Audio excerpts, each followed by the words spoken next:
Ahora nos encontramos en el día lunes con la lección José confronta a sus hermanos.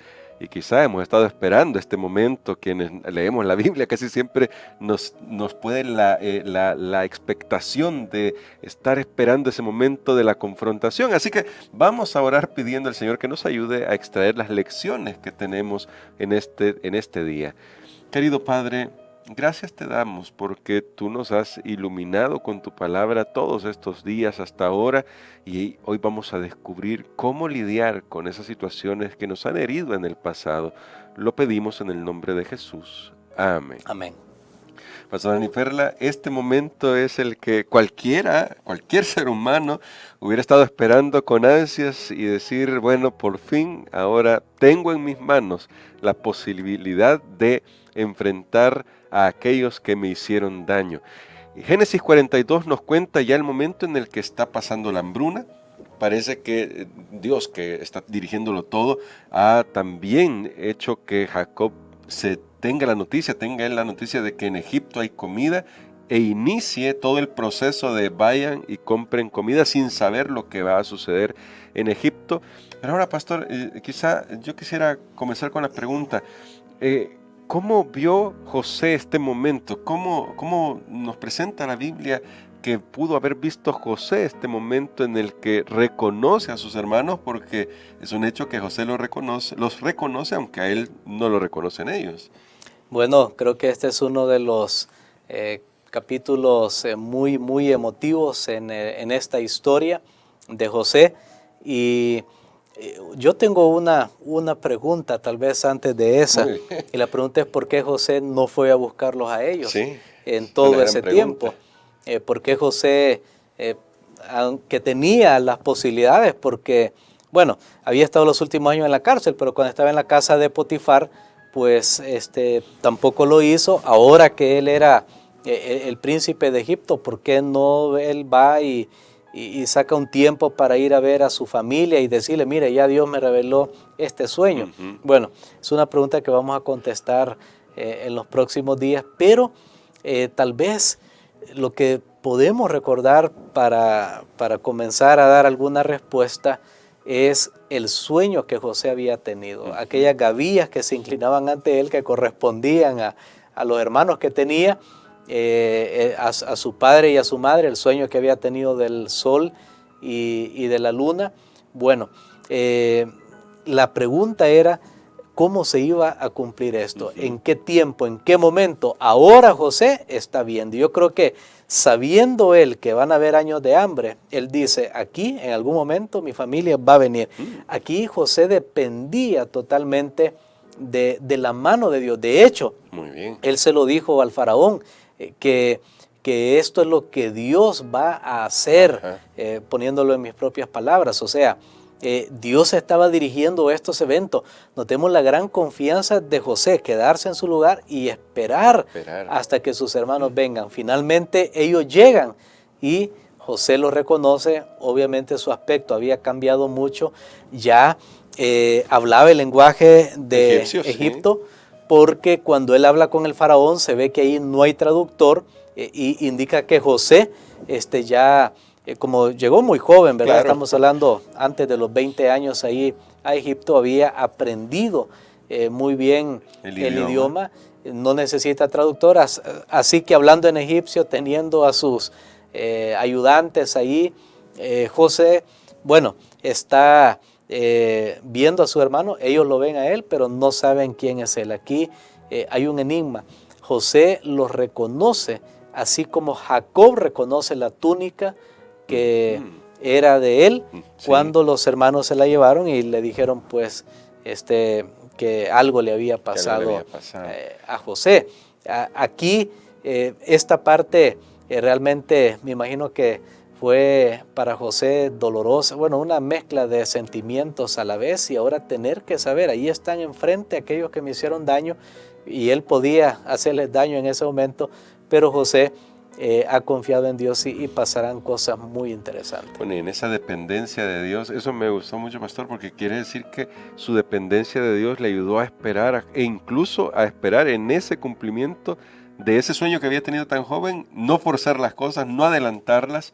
Pero ahora notamos, porque también la narración, que la narración bíblica es muy dinámica, pasa ahora un poco al foco a los hermanos, cuando José hace algunas cosas para probarlos, no tenemos mucho tiempo para poder explicar todo esto, pero los hermanos comienzan a decirse el uno al otro, esa es una expresión que me pareció interesante en la lección, que están pasando eso por lo que le hicieron a su hermano y que no vieron su angustia.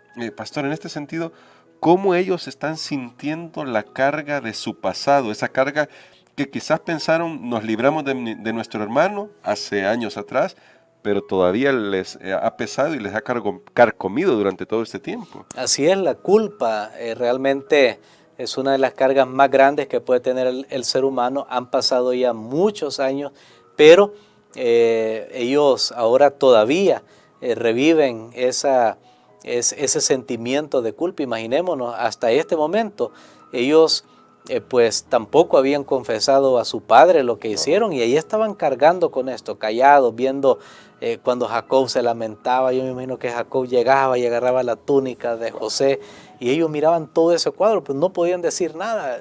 Entre todos habían hecho algún pacto ahí de no hablar. Bueno, y ellos jamás pensaban cómo esto iba a finalmente a cumplirse, porque ellos también sabían del sueño de José, Sí. solo que José estaba esperando en Dios. Ellos pensaron, nos deshacemos de José y se acaba el sueño, ya nunca más tendremos que inclinarnos ante él, ahí nos vamos. Pero Dios estaba dirigiendo los acontecimientos. Ahora José hace que ellos pasen en la cárcel y experimenten lo que él también experimentó. En un sentido, pues creo que es lo menos que pudo haber hecho para poder poner a sus hermanos en sus zapatos y que ellos llegaran al punto, esa culpa que tenían ahí, ese pecado no confesado, porque no lo habían confesado a su padre, tampoco, bueno, habían tratado ellos con Dios, estaban ahí en la lucha, lo vamos a ver más adelante en la historia, habían tratado ellos de merecer el perdón de Dios, pero necesitaban confrontarse con su pecado en realidad y reconocer, y José los hace reconocer su pecado. De hecho, ahí está en la narración bien claro que José les dice, ustedes me hicieron esto, ustedes, o sea, él les señala, porque si vamos a resolver una situación, tenemos que hablar, aquí una lección, ¿verdad? Tenemos que hablar claramente las cosas, como no maquillar, no, es que yo por error hice, no, tiene que declararse claramente cómo han sido los acontecimientos, y a partir de ahí es que se puede sanar. Y que eso lo vamos a ir viendo más adelante en detalle. Ahora nuestro pastor nos lo adelanta porque definitivamente es una cuestión que nos va a ayudar a tenerlo presente en las lecciones que siguen. Pero hoy, pastor, quizás como para concluir con esta lección, este comentario, yo hago la pregunta, en algún sentido ellos sentían que estaban en ese momento pagando lo que habían hecho. Y la lección para nosotros, la pregunta para nosotros, ¿qué podemos hacer para restituir? Porque todos en algún momento hemos fallado, tal vez le hemos fallado a alguien. ¿Cómo podríamos hacer como para hacer lo que se puede en cuanto a restitución, al mismo tiempo que confiamos en la promesa del perdón y la gracia de Dios? Pues yo creo que si nosotros tenemos la oportunidad de restituir aquello que ha sido dañado, de resarcir los daños, hay que hacerlo. Porque notemos aquí, si José realmente hubiera muerto en ese viaje a Egipto, los hermanos nunca hubieran tenido la oportunidad. Sí. A veces las personas esperan tristemente, se van con culpa hasta la tumba, o nunca se resuelven, luego alguien pues muere y no hay esa oportunidad de confrontar, y creo que sí hay que confrontar, pero también hay que restituir. La Biblia habla acerca de esta característica del verdadero arrepentimiento, es que quiere reparar el daño que ha hecho. No solamente son palabras, sino que quiere reparar el daño que ha hecho. Y eso es muy bueno, porque muchas personas piensan, bueno, que me perdonen, y por ejemplo, si alguien pidió dinero prestado y nunca lo pagó, y dice, no, bueno, ahí que me perdonen, pero no lo pago. No, tiene que pagar. La Biblia dice que tiene que pagar lo que debe. Entonces, es bien importante eso, porque no solo es quedarse con palabras y nada más, porque las obras, la acción en este caso de restitución, demuestra que realmente la persona está arrepentida, la persona de corazón sabe el daño que ha causado y trata de poder compensar, podemos decirlo de esa manera, que por supuesto al final la compensación puede ser a la fuerza. Por ejemplo, lo vemos ahora en los juicios. Sí, Dice, claro. a alguien se le hizo un daño, le pasó, tiene que restituir y todo, pero es porque le obliga el jurado ahí, el juez, le obliga, le pone una multa, le pone una pena y la persona lo puede pagar, pero siempre quedando resentido y amargado. No, aquí son las dos cosas. Número uno, el perdón de Dios, la confianza en Dios, más el arreglar, reconciliar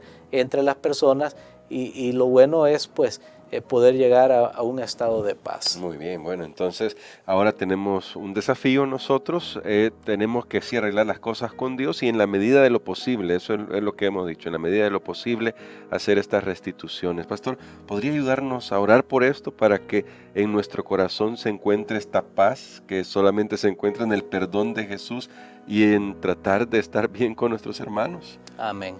Padre, reconocemos, Señor, que nosotros también somos pecadores y reconocemos que hay situaciones que podemos, por tu gracia y por tu ayuda, Señor, hacerlo mejor ahora para tratar de reparar cualquier daño que hayamos hecho.